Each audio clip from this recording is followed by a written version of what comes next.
Question చూడండి. Cost price of 15 articles is equals to selling price of 10 articles. Find percentage profit or percentage loss. ఈ question చేయడానికి formula method ఉంది, so regular method కూడా ఉంది. First regular method discuss చేస్తున్నా చూడండి.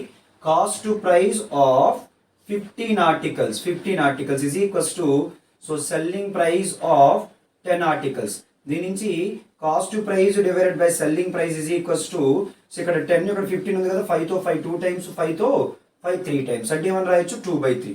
అంటే cost price 2 rupees అయితే సెల్లింగ్ ప్రైస్ 3 రూపీస్ అవుతుంది. అప్పుడు ప్రాఫిట్ లాస్ వస్తుంది. ప్రాఫిట్ ఎన్ని రూపీస్? 1 రూపీ. మనకు కావాల్సింది ఏంటంటే percentage profit. So percentage profit అంటే so profit divided by cost price into 100%. So profit ఎంత అంటే 1 rupee, cost price 2 rupees into 100%. So 1/2 అంటే ఎంత పర్సెంటేజ్? 50%. ఎంత చేయకుండా 2 రూపీస్కి 1 రూపీ ప్రాఫిట్ అయితే 100 రూపీస్కి ప్రాఫిట్ ఎంత? సో 2కి 1 అయితే 100కి ఎంత? 50. సో 50% అవుతుంది. ఓకేనా? సో ఇదేంటంటే బేసిక్ మెథడ్. సో అదే విధంగా ఫార్ములా యూస్ చేసి కూడా మనం చేయొచ్చు. సో నెక్స్ట్ షార్ట్ లో ఫార్ములా యూస్ చేసి డిస్కస్ చేద్దాం. ఓకేనా? So thank you all. ఎవరైనా నా ఛానల్ సబ్స్క్రైబ్ చేసుకోకపోతే సబ్స్క్రైబ్ చేసుకోండి, అలాగే మీ ఫ్రెండ్స్ షేర్ చేయండి.